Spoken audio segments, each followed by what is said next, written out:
En el epicentro del lujo de la Ciudad de México, donde el poder y el dinero dibujaban el destino de los hombres, Isabel de la Fuente se erigía como una reina de hielo en su propio palacio.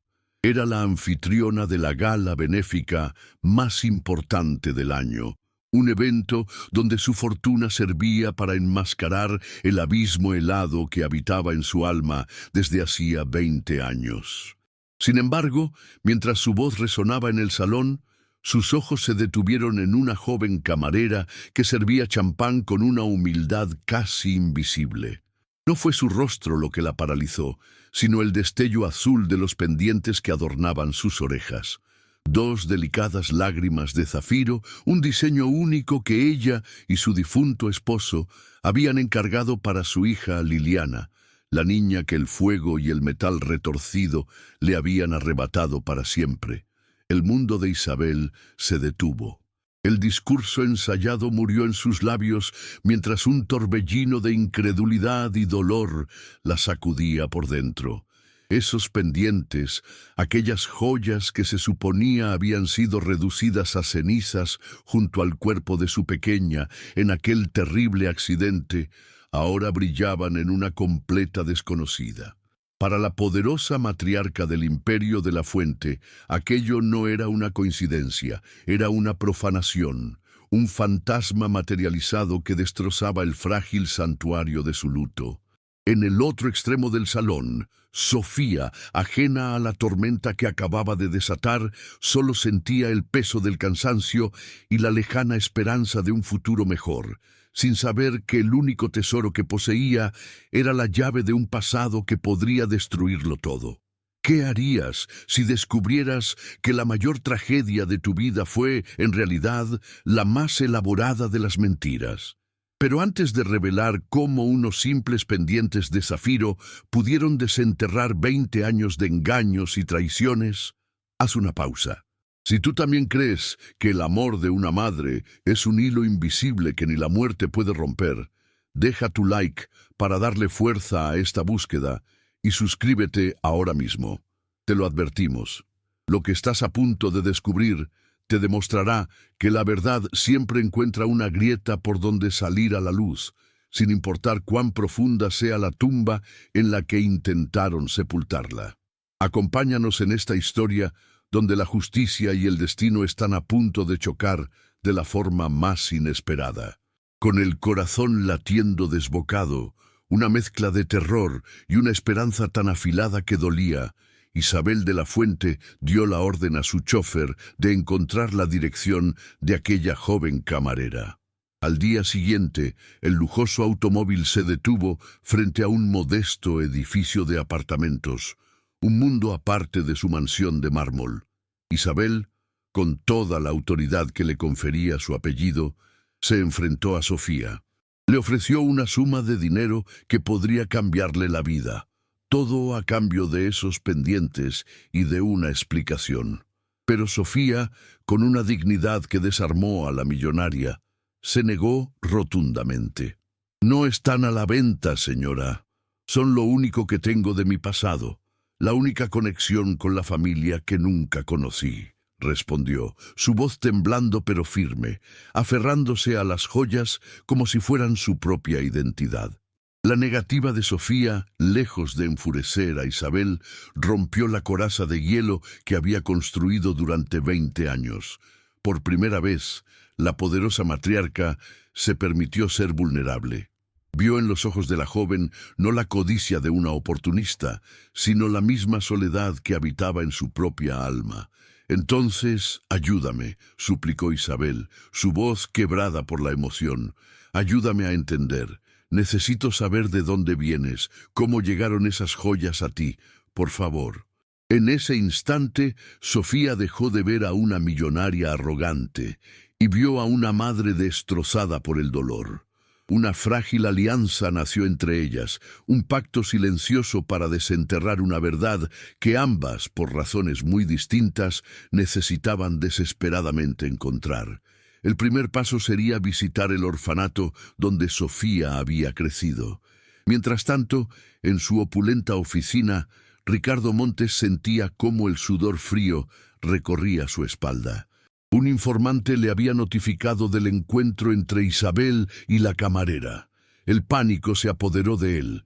20 años de una mentira perfectamente construida, 20 años de disfrutar una fortuna que no le pertenecía, estaban ahora amenazados por una muchacha insignificante y un par de zafiros. Sabía que debía actuar rápido y con crueldad. Tomó el teléfono y marcó el número de Isabel, su voz ensayada para sonar preocupada y protectora. Isabel, querida, me he enterado de que estás viendo a esa chica. Ten cuidado, por favor. Es fácil para gente sin escrúpulos aprovecharse de tu dolor. Probablemente sea una estafadora que investigó tu historia para engañarte, susurró, plantando la semilla venenosa de la duda. Ajenas a la conspiración que se tejía en las sombras, Isabel y Sofía emprendieron el viaje hacia el orfanato. El interior del coche, forrado en cuero y silencio, era un universo de distancia de las bulliciosas calles del barrio de Sofía. Durante el trayecto, Isabel no podía apartar la vista de la joven. Observaba sus gestos, la forma en que inclinaba la cabeza al hablar, un pequeño lunar junto a su ojo izquierdo, detalles que desataban una dolorosa y casi insoportable sensación de familiaridad. Sofía, por su parte, sentía una extraña calma junto a esa mujer, un calor que nunca había experimentado. La esperanza, frágil como una llama en medio de la tormenta, comenzaba a nacer en sus corazones, sin saber que el hombre que había orquestado su separación ya estaba moviendo sus piezas para apagarlas para siempre. El orfanato, luz de esperanza, se erigía como un monumento al tiempo y a la modestia, sus muros de estuco descolorido contrastando brutalmente con el brillo metálico del sedán de lujo de Isabel. Al cruzar el umbral, el olor a desinfectante y a sopa de verduras las envolvió, transportando a Sofía a un pasado de soledad compartida y a Isabel a un mundo de carencias que apenas podía comprender. La directora, una mujer joven y eficiente, las recibió con una amabilidad profesional pero distante. Revisó los archivos antiguos, pero solo encontró lo que Sofía ya sabía, una fecha, un nombre y la anotación encontrada con pendientes de zafiro. La decepción cayó sobre ellas como una pesada manta, un callejón sin salida que amenazaba con extinguir la recién nacida llama de esperanza. Mientras tanto, a kilómetros de distancia, el pánico de Ricardo Montes había mutado en una fría y calculadora crueldad. La llamada a Isabel no había funcionado. La duda que sembró no era suficiente para detenerla. Sabía que debía escalar su estrategia, pasar de la manipulación psicológica a la intimidación física. Descolgó un segundo teléfono, uno prepagado y anónimo, y marcó un número memorizado. La voz al otro lado fue escueta y profesional. «Tengo un trabajo para ti», dijo Ricardo, su propia voz desprovista de emoción. «Una chica en Santa María la Ribera. Entra en su apartamento, reviéntalo todo, busca unos pendientes de zafiro. No la lastimes, pero asegúrate de que entienda el mensaje. Quiero que le tema hasta a su propia sombra». Justo cuando Isabel y Sofía se disponían a marcharse del orfanato, con el peso del fracaso en sus hombros, la directora recordó un detalle. «Esperen», dijo, «hay alguien que podría saber más. Sor Angélica. Ella estaba aquí en esa época. Ahora vive en el asilo de al lado. Su memoria ya no es lo que era, pero...» Encontraron a la anciana monja en un pequeño jardín, sus manos temblorosas acariciando los pétalos de una rosa. Al ver los pendientes en las orejas de Sofía, sus ojos nublados por la edad se iluminaron con un destello de reconocimiento. «Recuerdo a la niña de los zafiros», susurró con voz frágil. El hombre que la trajo no era un monstruo, estaba aterrorizado. Me suplicó que la salvara de su propia familia. La revelación de Sor Angélica las dejó sin aliento, cambiando por completo la narrativa de su búsqueda. Ya no se trataba de un simple abandono, sino de un acto desesperado, un rescate clandestino. Salieron del asilo sumidas en un silencio aturdido.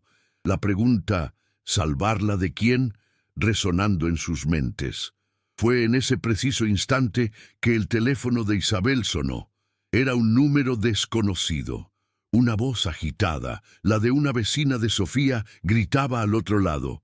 «Sofía, tienes que venir. Alguien entró en tu apartamento. Lo destrozaron todo». El terror paralizó a Sofía, pero en los ojos de Isabel nació una furia gélida y protectora. Tomó la mano de la joven con una firmeza que no admitía réplica. «No irás a ninguna parte sola», sentenció. «A partir de este momento te quedas conmigo». La mansión de la Fuente, que durante 2 décadas había sido un gélido mausoleo de recuerdos, se transformó de repente en una fortaleza inexpugnable. Isabel guió a una temblorosa Sofía a través de los salones de mármol, su mano aún firme sobre la de la joven. El terror en los ojos de Sofía por el ataque a su hogar encendió en el alma de Isabel una furia protectora que no había sentido en 20 años. Ya no era solo una búsqueda de la verdad, ahora era una guerra. «Aquí estarás a salvo», declaró Isabel, su voz resonando con una autoridad que no admitía discusión. «Nadie volverá a hacerte daño. Te lo juro por la memoria de mi hija». En ese instante, Sofía dejó de ser una extraña y se convirtió en una causa, un tesoro que debía ser protegido a toda costa. Al día siguiente, la conmoción inicial dio paso a una determinación férrea. Sentadas en la biblioteca, rodeadas de volúmenes que contaban historias de siglos, Isabel y Sofía trazaron su plan. La confesión fragmentada de Sor Angélica y el violento ataque eran piezas de un rompecabezas, pero necesitaban el marco, la conexión irrefutable con Ricardo. Isabel contrató a los mejores investigadores privados del país con una orden clara. «Encuentren a cada persona que trabajó para mi familia hace 20 años. Quiero saber quién fue el hombre que entregó a una niña al orfanato». Fue entonces cuando Sofía, cerrando los ojos, susurró: «Recuerdo un nombre. En mis sueños, a veces, un hombre me susurra un nombre antes de irse. Javier». Ese nombre, una brasa solitaria en la oscuridad de su memoria, se convirtió en su nueva y más poderosa pista. Mientras tanto, Ricardo Montes sentía cómo su imperio de mentiras se desmoronaba. El informe de sus matones fue un desastre. No encontraron los pendientes y, peor aún, Isabel había acogido a la chica. El pánico lo consumía. Sabía que su cuñada, una vez que se aferraba a una idea, era un bulldog implacable. La intimidación había fracasado. Era hora de eliminar las pruebas de raíz. El nombre Javier también resonó en su memoria, un eco de su pasado criminal. Javier Cruz, el joven chofer a quien había sobornado y amenazado para que se llevara a la niña. Descolgó su teléfono secreto, su voz era un siseo venenoso. «Encuentren a Javier Cruz. Vive en algún pueblo olvidado. No quiero que hable con nadie. Nunca más». El juego había escalado a un nivel mortal. La llamada del investigador privado llegó como un relámpago en medio de la tormenta. Habían localizado a Javier Cruz en un pequeño y polvoriento pueblo en el estado de Hidalgo, viviendo bajo otro nombre, consumido por el miedo y la culpa durante 20 años. La noticia cayó sobre Isabel y Sofía con el peso de una revelación final. Él era la llave, el testigo viviente que podía destruir a Ricardo para siempre. No había tiempo que perder. Sabían, con una certeza helada, que no eran las únicas que lo buscaban. «Tenemos que llegar a él primero», dijo Isabel poniéndose de pie.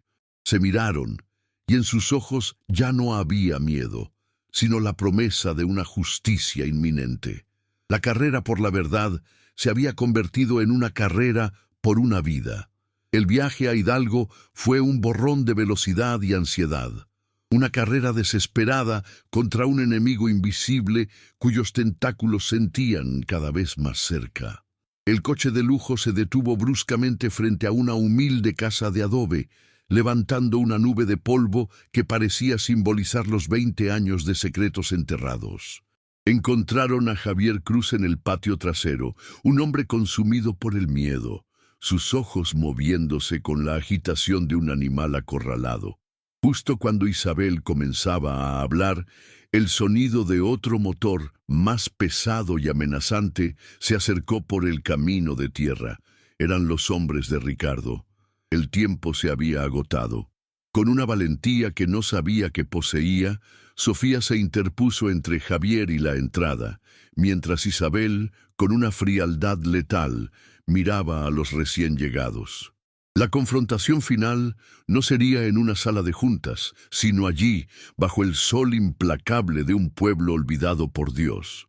Atrapado entre los matones que avanzaban lentamente y la mirada penetrante de Isabel, el dique de contención de Javier se rompió.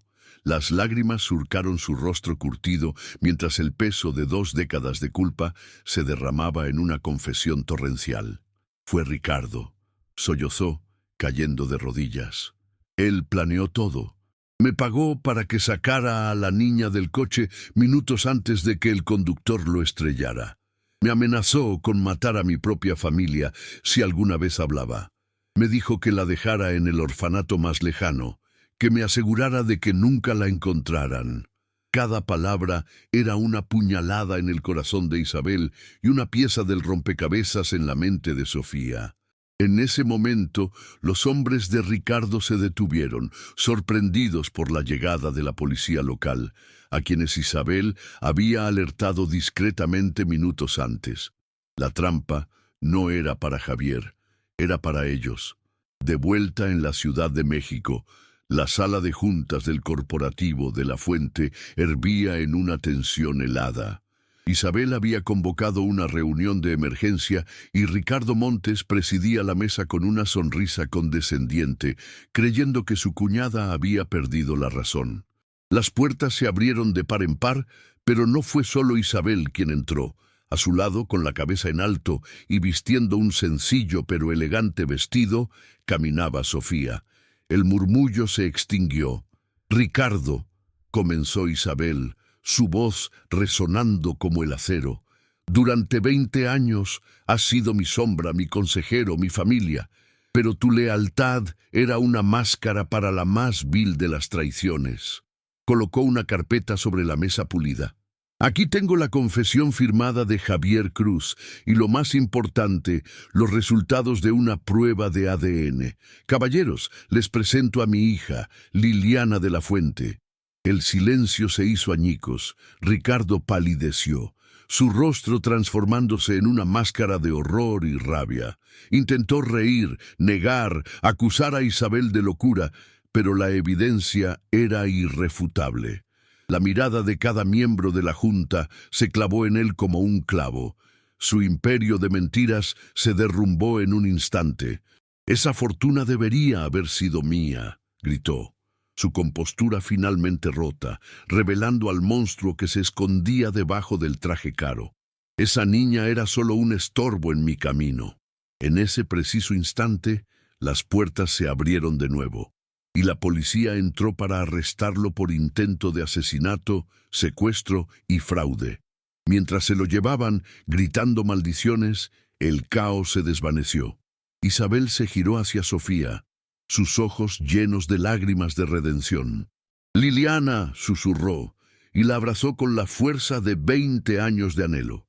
El pasado, por fin, había muerto, y el futuro acababa de nacer. El escándalo de la familia de la Fuente estalló como una supernova en el firmamento social de México. La caída de Ricardo Montes fue tan espectacular como su ascenso había sido sigiloso.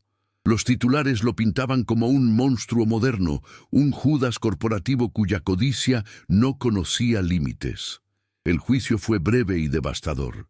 Con la confesión de Javier Cruz y la prueba irrefutable del ADN, Ricardo fue sentenciado a pasar el resto de sus días en una prisión de máxima seguridad, despojado de cada centavo mal habido, de cada gramo de respeto que alguna vez ostentó. Su nombre se convirtió en sinónimo de traición, un recordatorio perpetuo de que los imperios construidos sobre cimientos de mentiras están destinados a derrumbarse en polvo. La justicia, aunque tardía, había llegado con la fuerza de un huracán.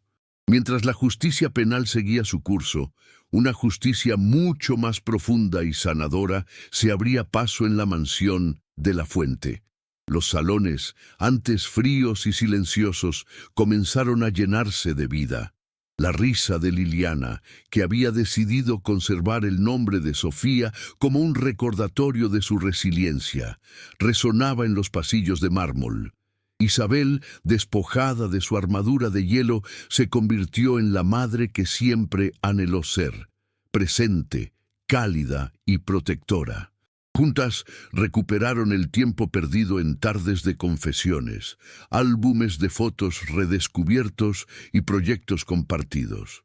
Los lienzos de Sofía, vibrantes y llenos de color, comenzaron a adornar las paredes, reemplazando los paisajes sombríos con explosiones de esperanza.